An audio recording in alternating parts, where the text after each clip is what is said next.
Albuquerque is a majority-minority city that will resemble much of the United States in the next 20 years. Albuquerque is small enough to be representative of smaller communities, but large enough to be an innovation laboratory for bigger ones.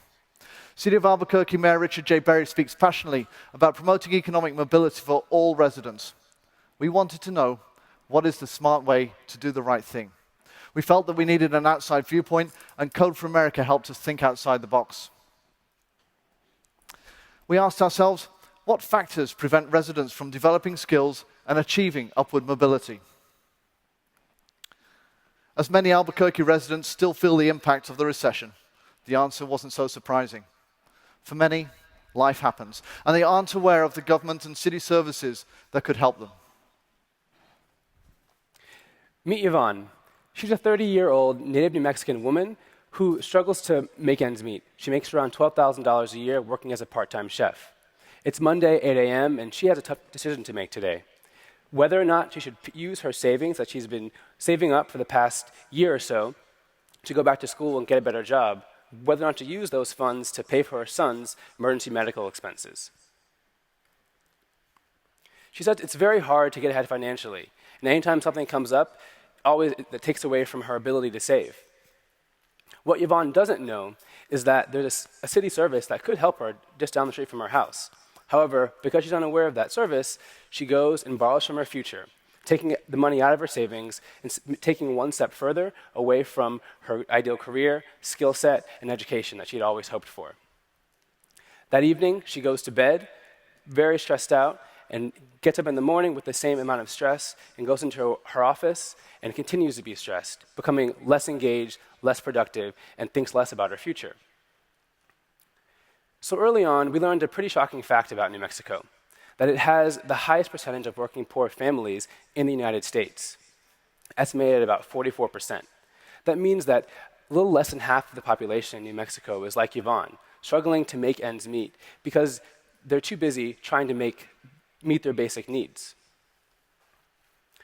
Early on, we also asked ourselves, well, where do people go for help in times of need? Is it churches, family members, community centers, or even government agencies? Well, it turns out that in times of need, many residents actually go to their employer for help. We also learned that many employers want to help their employees, but often don't know how to do it.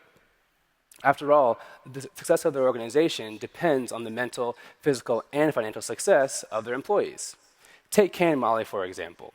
They're two entrepreneurs in the Albuquerque area who are doing their best for their employees. They know that financial stability for their employees is very important, but they don't have the tools to do that.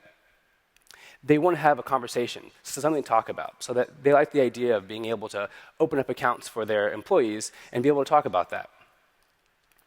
So here we saw an opportunity to help employers understand and improve the financial health of their staff, an opportunity to give employers and employees something important to talk about, an opportunity to redeploy services in a new and interesting environment, the workplace.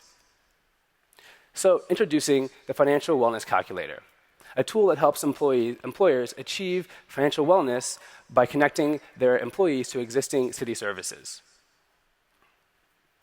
But first, how do we define financial wellness?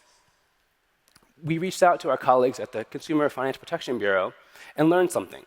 From them, we learned that financial wellness means having financial security and financial freedom in the present and the future.